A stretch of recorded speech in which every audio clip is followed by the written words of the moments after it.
일단은 북한 당국이 러시아 전쟁에 북한군이 파견됐다는 걸 정식 공개하진 않았어요. 대신 이제 그 파견된 군인들에게는 우크라이나를 침략자로 규정을 했잖아요. 이제 그 북한군 포로를 통해서 나온 건데, 근데 사실 북한 내부에서 러시아 파병 이런 것들은 어떻게 보면 북한 당국이 단속하는 위헌비어거든요. 왜냐하면 아직 공개를 하지 않았기 때문에. 그런데 이제 대북 매체들이 기사를 보게 되면 암암리에, 왜냐하면 이게 전사자가 너무도 많이 늘어나니까 북한 당국에서 그 전사자 가족들을 몰래 평양에 불렀다고 해요. 그래가지고 지금 이제 침략자 우크라이나를 위한 그 형제국인 러시아에 가서 이렇게 조국을 위해서 싸우다가 전사했다 이래서 이제 가족들한테 이제 선물도 주고, 그리고 이제 러시아 우크라이나 전쟁이 끝나면 그 가족들을 평양에 거주할 수 있는 그런 권한을 부여하겠다 이렇게 했다고 하는데, 사실 그 사실 여부는 알 수 없어요. 왜냐면 이 갔다 온 사람들이 북한 내부가 철저히 단속했어요. 당신들이 이러한 사실을 나가서 주민들한테 얘기하지 말아라. 그런데 이제 뭐 얘기를 해서 뭐 대국통신에까지 들어온지는 모르겠는데, 하여튼 일단은 북한이 좀 1차적인 수습에 나왔고, 그리고 이번에 이제 4월에 또 초모잖아요. 근데 현재까지는 지금 북한에서는 러시아 전쟁이 끝나지 않았기 때문에 북한에서는 군 입대 시기를 초모 시즌이라고 하거든요. 4월부터 초모가 시작이 돼요. 그러니까 이제 지금은 이제 3월이나 2월부터는 이제 군사동문부에서 고급 중학교 3학년 학생들한테 개별 담화, 신체 검사 이런 것들을 하는데, 이게 탈북민들이 가족들하고 통화를 하다 보면 이런 내용들을 다 전해준단 말이에요. 그러니까 이제 암암리에 소문이 난 거예요. 그러니까 이제 학부모들 입장에서는 당황한 거예요. 이거 우리 아들을 군대 내보냈다가 거기 파병이 될까 봐. 그래서 이제 요즘에는 그 북한에는요, 우리 한국 같은 경우에는 군대를 안 나가는 거에 대해서 연예인이 만약 군대를 기피하면 일생 동안 연예계에 발을 못 담글 정도로 엄청 심각하잖아요. 근데 북한도 그렇게 심각하지는 않아요. 왜냐면 북한은요, 뇌물이 통하는 나라고 불법이 합법이 되는 나라예요. 돈과 권력만 있으면. 그래서 어떻게 하냐면 군사동문부는 각 지역에 있는 도병원, 시병원이 군사동문부 신체검사를 하는 병원이에요. 그러니까 어떻게 보면 협력기관인데, 거기 있는 의사들하고 돈을 매기는 거예요. 군사동문부 군관한테 돈을 매겨서. 그래서 이 사람이 뭐 이제 간이 나쁘다, 그리고 결핵 3기다, 개방성 결핵이다 이렇게 해가지고, 왜냐면 결핵도 일반 결핵은 군대를 나가요. 근데 개방성 결핵이라는 거는 균이 바깥으로 나가는 거기 때문에 못 나가는 거예요. 그래서 북한에서는 개방성 결핵이 오면 일단은 6개월에 한 번씩 약을 주고, 그 다음에 뭘 하냐면 노동 능력에 의한 의학적 감정서라는 게 법의 감정에서 나와요. 그러면 이 사람은 이게 다 아물어도 폐가 석회화가 됐기 때문에 노동 능력을 못 가진다 해가지고, 어떻게 보면 우리로 보면 장애 판단 같은 거 내려서 일을 안 해도 돼요. 그러니까 이제 북한 부모들 입장에서는, 그러면 내 아들이 아무리 공부를 잘하고 잘나도 사회생활을 못 할 수가 있는데, 그럼에도 불구하고 부모들은 군대에 나가서 개죽음을 당하는 것보다는 그냥 장애인처럼 판정을 받는 게 낫다. 그래도 살아있지 않냐. 이렇게 돼서 요즘에 북한 내부에서 그 결핵과 의사들의 인기가 최고로 올랐다고 해요. 그래서 그 부정 결핵 증명서 한 장에 이제 $500에 거래된다고 해요. 그러니까 그만큼, 왜냐면 북한은요, 집단주의잖아요. 집단 단체이기 때문에 결핵 같은 게 개방성 결핵 환자가 들어오면 한 개 중대가 다 전염이 돼요. 그러면 그걸 수습할 수가 없기 때문에 북한 당국에서도 결핵은 제일 문제시한단 말이에요. 그래서 북한 주민들이 그 정도로 이제는 내 아들이 장애인 진단을 받아도 좋으니까, 사회생활을 못해도 좋으니까 군대를 안 내보내겠다 이런 게 하고, 세 번째로는 이게 러시아 전쟁 소식이 전하면서 당 간부나 일반 그 조금 돈이 있는 집 가족들은 부대에다 전화를 한대요.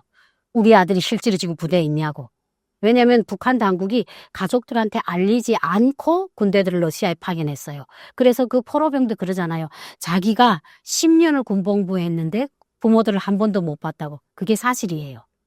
그러다 보니까 그렇다고 해서 러시아에 간다고 해가지고 부모들한테 알려주지를 않았거든요. 그러니까 부모들 입장에서는, 일반 부모들은 생각도 못하고, 그나마 조금 단기간이나 돈이 있는 사람들은 조금 부대 군관들하고 조금 통하니까 전화를 한대요.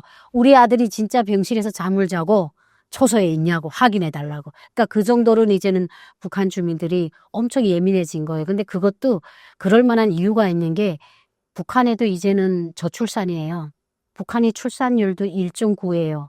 그러니까 세계 평균이 2.1인데 북한이 그 2.1을 도달하지 못하고 있어요. 우리나라보다는 높지만 한 집에서 아이를 둘을 안 낳는다는 거잖아요. 그러면 보통 외아들 외딸이에요. 그러면 과거에 우리 때는요. 제가 70년도 중반생인데 저희 때는 보통 4명, 5명이 됐어요. 그런데 그러다 보니까 아이들이 많으면 그 아이들에 대한 관심이 골고루 가다 보니까 집중이 안 돼요. 근데 지금은 한 명, 고지 한 명이다가 많아야 2명인데 그 외아들이 러시아 전투에 가서 죽는다고 생각해 보세요. 어느 부모가 가만히 있겠어요.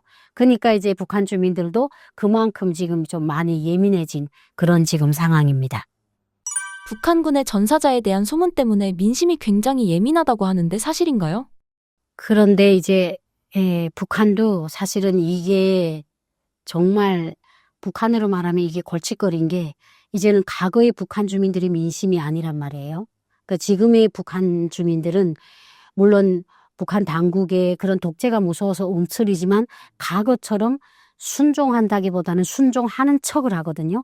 그런 입장에서 이렇게 지금 전사자가 몇천 명이 났다고 우크라이나가 밝혔는데 그보다 더 났을 수도 있는 거죠. 그리고 이제 아직은 끝나지 않았잖아요. 뭐 트럼프 전화 한 통이면 끝난다 하는 게 세상 일은 어찌 될지도 모르는 거예요. 그러니까 이제 장기전을 뛸 경우에는 북한군이 장기적으로 들어갈 수가 있어요. 그럼 그만큼 이제 전사자가 늘어나기 때문에 북한 당국의 입장에서는 이걸 한 번에 착 공포를 해야 되는지 아니면 순차적으로 그 전사자 가족들을 어떻게 위로를 해야 될지가 아마 딜레마일 거예요. 북한 당국도 아마 많이. 그래서 북한 당국에서 계속 선전을 하는 거예요. 그러면서 러시아를 갑자기 러시아하고는 사이가 지금까지는 좋았지만 저렇게 부각을 시키진 않았거든요. 근데 러시아를 막 공공 매체에서도 막 우리의 피를 나는 전후, 러시아 뭐 우리의 조로 친서는 영원할 것이다, 뭐 70년이다 이걸 강조하는 게 북한 주민들한테 갑자기 이제 딱 이런 파병 전사 소식을 전달했을 때 북한 주민들이 그러잖아요. 아 그래 피를 나는 전후기 때문에 우리가 도와주는 게 맞지 이렇게 사람들을 세뇌시키려니까 지금 그런 다큐멘터리들을 많이 만들어내고 있어요. 그러니까 저는 지금 그런 움직임이 북한 주민들이 민심을 달래기 위한 북한의 선전 작업이 아닐까. 지금 초기 밑작업을 하고 있는 것 같아요. 그러면 아마 북한의 시나리오는 예상을 벗어나지 않아요. 그 이제 아마 이제 그 사람들이 다 돌아오고 러시아 전쟁이 끝나면 아마 큰 대회를 열 거예요. 그래가지고 전사자 가족들을 모아놓고 천년색 클럽이 한 대씩 주고 전사증을 주고 그중에서도 영웅적인 사람을 몇 명을 내세워서 공화국 영웅 칭호를 주고 좀 이런 그리고 그 가족들 중에 이제 뭐 만경대 혁명학원도 데려오고 사회 특혜생도 뽑아가지고 당에서 이렇게 우리가 조국을 위해서 피 흘린 사람들을 우리는 이렇게 우대를 해준다 이런 제스처를 취할 것 같아요. 근데 그 외에는 북한 내부에선 뭐 방법이 없어요. 뭐 다른 나라처럼 군대에 가서 죽으면 군인들에 대한 보상금 그 가족들 그런 능력이 없거든요. 물론 러시아에서 군인 한 명당 돈을 얼마씩 줘요. 근데 그건 북한 당국이 자기네가 다 가지고 독재를 하는데 쓰지 개인들한테 주지는 않거든요. 그렇기 때문에 북한 당국이 이제 앞으로 내놓을 수 있는 제스처는 그냥 판에 박은 것 같아요. 그냥 불보듯 뻔하다. 그러니까 이제 러시아 전쟁이 끝나고 그 후를 지켜봐야 되죠.